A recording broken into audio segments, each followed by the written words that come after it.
पूरा यकीन है कि मिस्टर जी ने ना हमारे शरबत में शराब मिला है। अगर इस घर में शराब आया है तो फिर बोतल भी यहीं कहीं होगा। ईरा सबूत। मैं जानता था कि तुम्हें मेरी याद जरूर आएगी। अब मुझसे न सही कम से कम मेरी चीजों से, मेरी यादों से तो मिलने जरूर आओगे। नहीं चाहिए। अरे सुनिए तो। अरे नहीं चाहिए कहे ना। अरे आपके लिए भिजवाया गया है। दादी, तुमने हमारे लिए जो कुछ भी किया उसके लिए धन्यवाद। अभी प्रसाद लो और जाओ यहाँ से। हम नहीं चाहते कि तुम्हारी वजह से इस घर की शांति में खलल पैदा हो।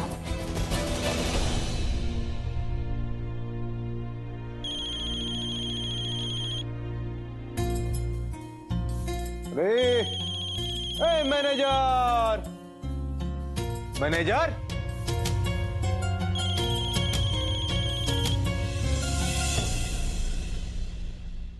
हेलो। हेलो भैया, हमें बहुत गुस्सा आ रहा है और हम बहुत परेशान हैं। यहाँ कोई हमारी बात नहीं सुनता है। अरे सुनिए, हम बोल रहे हैं, पराग। सॉरी, हमने भैया को फोन किया था। अनुराग बाबू कहीं बाहर गए हुए कुछ काम से, तो फोन उनका यहीं छूट गया था। भैया भाभी के बीच में सब कुछ ठीक तो चल रहा है ना? इतना ठीक नहीं है। आप एक काम करेंगे हमारा, आप उन दोनों का ख्याल रखिए ना। एक्चुअली अनुराग भैया ना भाभी को बहुत प्यार करते हैं, बस एक छोटी सी मिसअंडरस्टैंडिंग की वजह से ऐसा हो गया। अरे हम आपसे कह रहे हैं ना कि आप उनकी बिल्कुल भी चिंता मत कीजिए। हम जीजा जी के साथ हैं। कहीं बाहर गए हुए हैं, वो जैसे ही लौटेंगे ना तो हम आपकी बात कराते हैं उनसे। Thank you so much.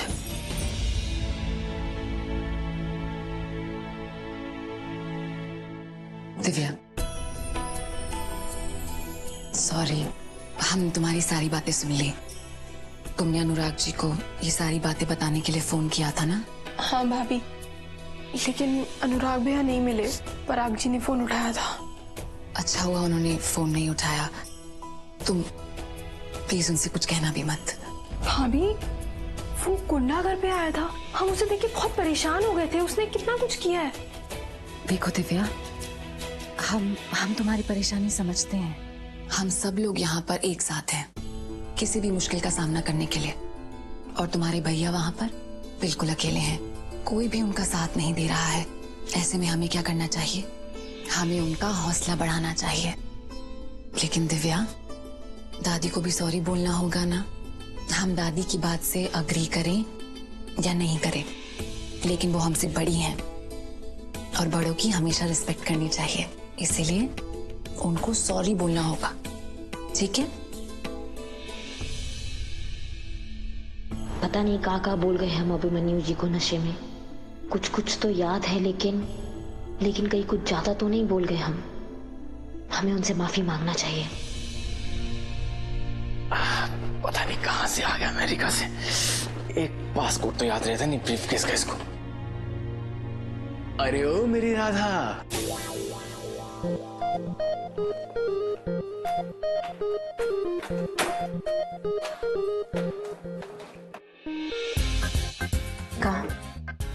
क्या बोले आप हमें? मैंने कहा रागिनी मैम, वो क्या है ना, आपके मिस्टर जी ने आपके होने वाले मिस्टर जी का जो ब्रीफकेस था उसका पासवर्ड रिप्लेस करा दिया है। वो है 420 इंग्लिश में, और हिंदी में उसे कहते हैं 420। 420 मतलब 420। बहुत अच्छे से समझते हैं हम 420।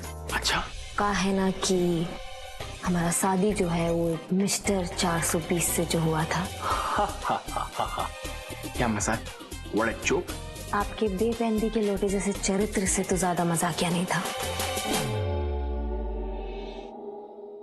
अरे मेरी राधा, रागिनी जी, आप इस 420 ये अभिमन्यु के कमरे के बाहर क्या कर रहे हैं? ये हमारा घर है, हम जहाँ मर्जी घूमे, जिस मर्जी कमरे के बाहर खटखटाए। आपको क्या दिक्कत है? नहीं, वो आपके घर के लेफ्ट कॉर्नर में एक रूम और है, कभी उसका भी दरवाजा नॉक किया कीजिए।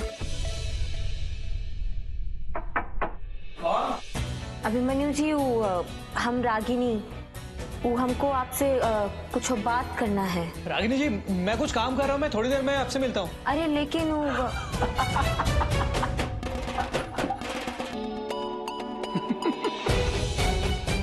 बिजी है? ये तो अमेरिका के प्रेसिडेंट डोनाल्ड ट्रंप से भी ज्यादा बिजी है। तुमसे मिलने का टाइम नहीं है। सोचो, मैं तो अभी भी कहता हूँ नीचे का दरवाजा खटका लिया करो, टाइम ही टाइम। मेरा तो मन कर रहा है कि ऐसे बिहेव करो कि सूटकेस उठा के उसके मुंह पे पटक दो। 420 कहीं का। आप एक काम कीजिए, हटिए, मैं ट्राई करता हूँ।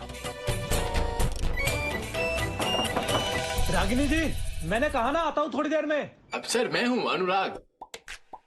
अनुराग? हाँ हाँ, रुको रुको।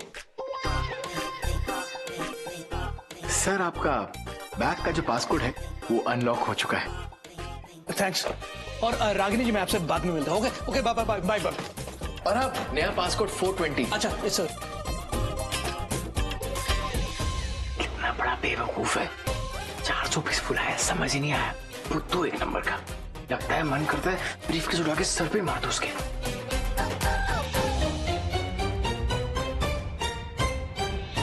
ये अभिमन्यु जी हमें अनदेखा काहे कर रहे हैं? लगता है हमारा शक सही है। कुछ ज्यादा ही बोल दिया अभिमन्यु जी को, शायद बुरा लग गया होगा। हमें इनसे फोन पे ही सही बात करनी पड़ेगी ताकि बाबूजी तक ही बात ना पहुंचे।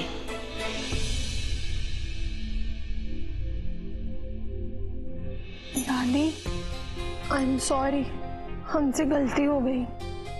कोई बात नहीं बिटिया, ज्यादा गुस्सा नहीं करते, समझाओ इसको। जी। दुलरिया से कहे तो फलों का टोकरी जाओ अंदर रख दे। सुनती कहाँ आई लड़की? ए दुलरिया!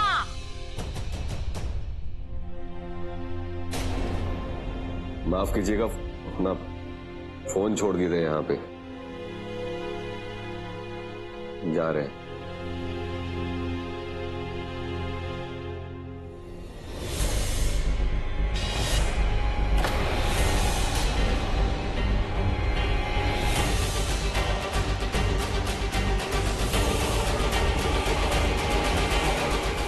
माँ जी वहां से हटिए, सांप है वहां पे। अरे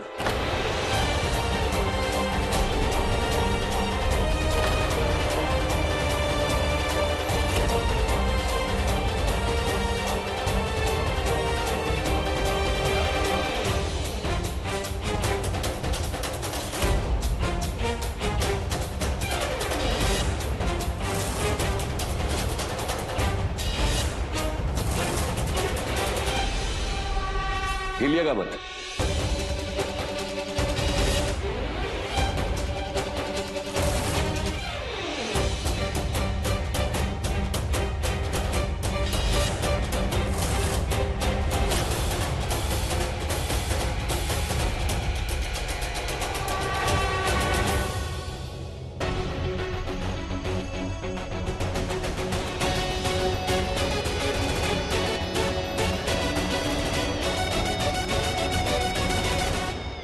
आपको कहीं काटा तो नहीं ना? हमको तो नहीं काटा, लेकिन तुमको डस लिया। मरी देखिए ना, इसको सांप डस गया है। जहर ना चढ़ जाएगा। अरे बाबू, आप तो नहीं ये हम तुम्हारे हाथ पे बांध दे। इसका जहर ऊपर नहीं चढ़ना चाहिए। बेटो सोना नहीं है। हुआ क्या? मैं बेहोश हो रहा है। इससे कुछ, इसका जान बचाना बहुत मुश्किल हो जाएगा इससे। तो जागते रहना। अरे दुल्हनिया, जाओ जल्दी से चाकू लेके आओ, टीका लगाना पड़ेगा। हाँ हाँ, चाकू लेकर आते हैं। सोना नहीं। हम डॉक्टर को बुलाते हैं। अम्मा, हम ठीक हैं। बेटा सोना नहीं। आंखें खुली रखो। डॉक्टर साहब, हम विद्वान बोल रहे हैं। आपको अभी तुरंत हमारी नई हवेली पे आना पड़ेगा। असल में वो हमारा एक लड़का आया था, वो बैजू, उसको सांप ने काट लिया है। तो जितना जल्दी हो सके आप यहाँ आ जाइए, ठीक है? सोना नहीं, सोना नहीं बेटा। बताइए हमें चीज।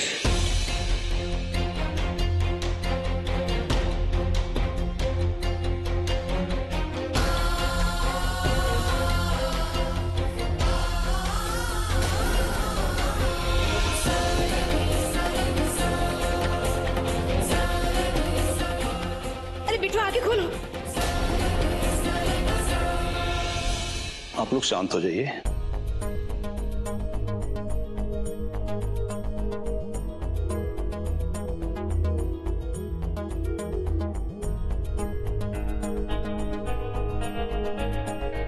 आप लोगों ने बहुत अच्छा किया कि चीरा लगाकर जहर निकाल दिया। वैसे सांप के काटने से लोग अक्सर सदमे की वजह से बेहोश हो जाते हैं, पर ये सांप वाकई बहुत जहरीला और खतरनाक था। हाँ, हमने वो सांप बाहर फेंकवा दिया डॉक्टर साहब।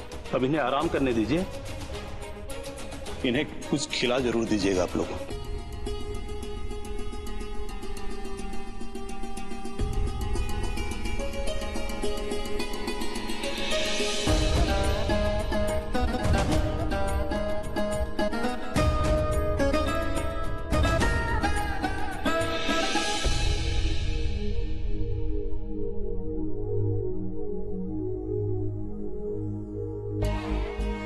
हम तुम्हारा धन्यवाद कैसे करें वो समझ नहीं पा रहे हैं। आज हमारा जान बचा के तुमने हम पर जो। क्या कह रही है माँ जी आप? अभी हमारे बजाय कोई और भी होता तो यही करता ना। हम मवाली हैं, गुंडे हैं, पर इतने बुरे नहीं। देखो, तुम बुरे हो क्या अच्छे, इस बारे में तो हम कुछ नहीं कहेंगे, पर सृष्टि बहू के खिलाफ तुमने जो कुछ भी किया ना, वो कोई छोटा मोटा गलती नहीं था, बल्कि पाप था, पाप। कि तुम सृष्टि जैसी लड़की की तुमने बेइज्जती की, ऊपर से उस पर झूठा इल्जाम लगा के उसे जेल तक पहुंचा दिया। लेकिन आज हमारी श्रीमती जी की जान बचा के तुमने जो एहसान किया है हमारे ऊपर, शायद उसको हम शब्दों में बयान नहीं कर सकते। देखो बेटा, तुमने जो कुछ भी किया ना, उसके बाद तुम्हारा ये जो अच्छा व्यवहार है वो नजरअंदाज नहीं कर सकते। तुमने सृष्टि का सम्मान का रक्षा किया, हमारी जान बचाया, इसके लिए हमेशा तुम्हारे एहसानमंद रहेंगे। हमें बस अब जाने दीजिए।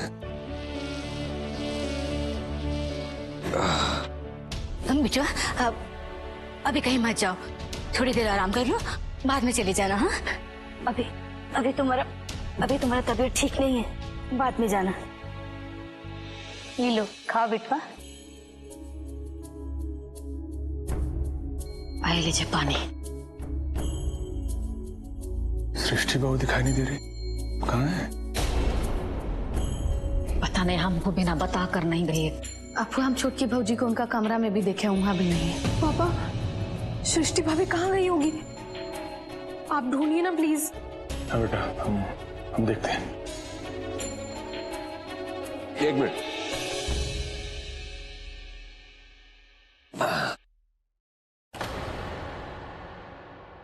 रुको।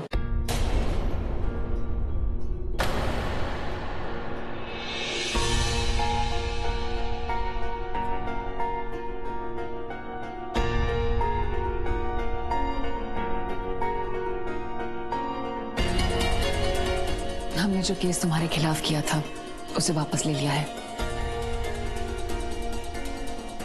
अभी यही पेपर्स बनवाने गए थे, इस पर साइन भी कर दिया है, चेक कर लो। देखा दुलारी दीदी, इसलिए इतना अच्छा बन रहा है क्योंकि इसका काम हो गया। लेकिन मैडम जी आप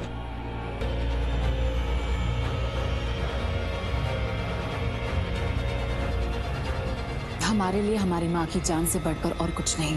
तुमने इनकी जान बचाई, बहुत बड़ा एहसान किया है हमारे ऊपर, जिसके बदले में हम कुछ भी कर सकते हैं। जो कुछ भी तुमने किया उसके लिए बहुत बहुत धन्यवाद।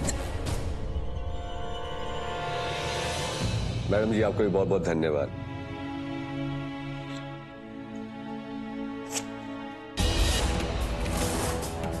दिव्या तक कागज फाड़ दिया।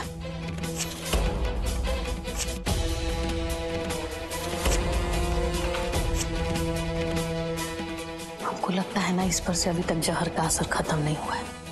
पगला का गेल। हमने कोई एहसान नहीं किया मैडम जी, बस थोड़ी सी इंसानियत दिखाने की कोशिश की। पर आप वकील लोग हैं, आप लोग के भाषा में अगर इंसानियत को एहसान कहते तो होगा, हमको नहीं पता, इतने पढ़े लिखे नहीं है ना हम। और आपको लगता है हम जेल जाने से डरते हैं? हम ये सब कर रहे हैं क्योंकि हमें जेल नहीं जाना है। तो आप भूल गई हम गुंडे हैं, मवाली हैं, और हमारे लिए जेल तो बिल्कुल वैसे ही है जैसे आप लोगों के लिए मंदिर। फिर भी अगर आप हमारे इंसानियत के पीछे का कारण ढूंढ रही है तो हम बताते हुए हमारी माँ। कहा है कि जिंदगी में सबसे ज्यादा मान और सम्मान अपने माँ को दिए, और हमारी माँ ने हमें थप्पड़ मारा। कहा है कि हमने आपका अपमान किया है। बहुत मानते हैं अपनी माँ को, बचपन से बड़ी मुश्किल से पाला है हमको, और जो दुनिया देखा हमने, जो लोगों को देखा, जितना देखा इतना ही सीखे कि जहां सच ना चले वहां झूठ सही, और जहां हक ना मिले वहां लूट सही। लेकिन जब माँ ने थप्पड़ मारा ना तो हमको सही गलत का फर्क समझ में आने लगा है थोड़ा थोड़ा, और अब हमको जो सही लग रहा है हम वो सही किए जा रहे हैं। कोई लालच नहीं है हमको।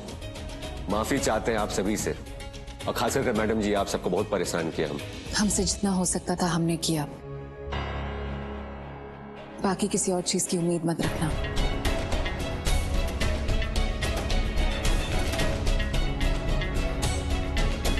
और आप लोग जरा पता कर लीजिएगा कि वो जो फल वाला सांप वाला टोकरी है कौन भेजा है। हमको लगता है कोई पुराना दुश्मन है जो दोस्ती के आड़ में आप लोगों को नुकसान पहुंचाना चाहता है।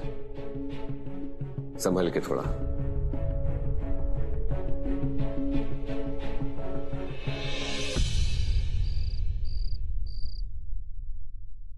अभिमन्यु जी कहीं दिखाई नहीं दे रहे हैं, क्या बात है?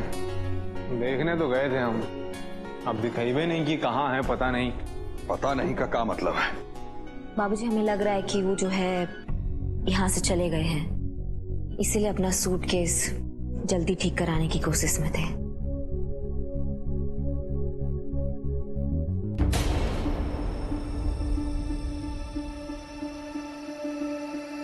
एक सेकंड में देखता हूँ। अरे बिजली कैसे चला गया जी?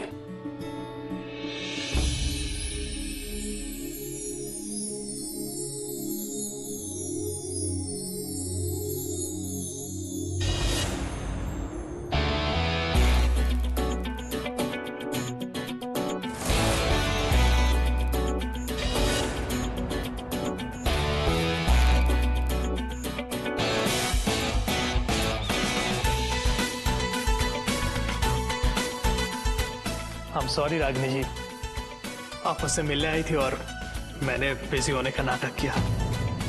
वो मैं यही सब प्रिपेयर कर रहा था। और हाँ, यहाँ आने से पहले मैंने अंकल जी से परमिशन और ब्लेसिंग दोनों ले ली थी।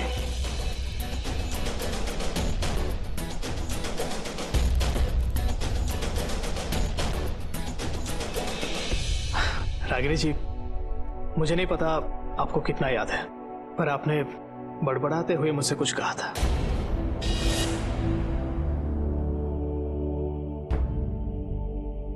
कहा है? टेंशन लेने वाली कोई बात नहीं है। कोई टॉप सीक्रेट शेयर नहीं किया था आपने,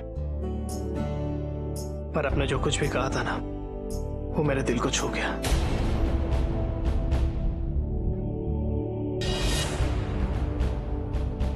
अब तक मैं सिर्फ आपको एक दबंग, मजबूत और मुश्किलों से अकेले भिड़ जाने वाली लड़की के तौर पर जानता था, और ट्रस्ट में मुझे ये पसंद भी है। लेकिन आज जिस रागिनी से मैं मिला वो बिल्कुल अलग है। बाहर से मजबूत तो है, पर अंदर से उतना ही सॉफ्ट, इमोशनल, जिसे प्यार और परवाह की बहुत बहुत जरूरत है। और आपकी बातों से मुझे लगा कि आपके पिछले रिश्ते में आपको दुख और तकलीफों के अलावा कुछ नहीं मिला।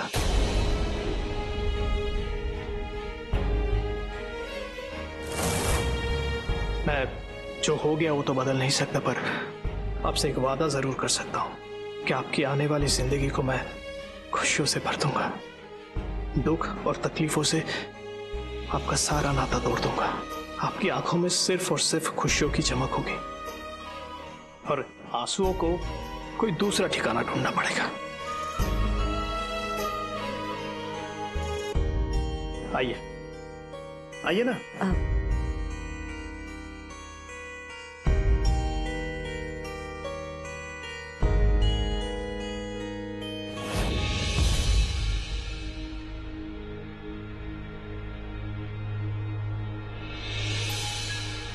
एक मिनट।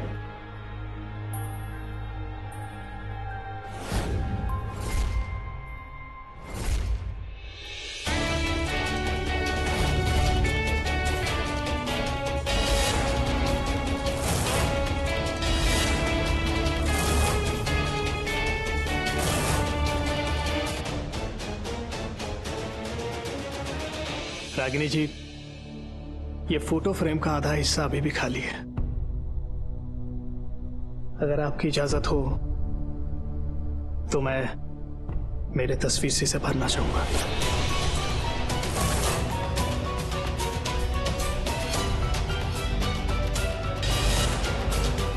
वो क्या है ना, आप मुझे बहुत बहुत बहुत पसंद है।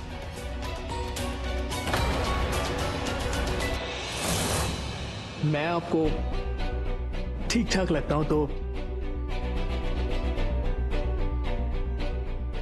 will you marry me?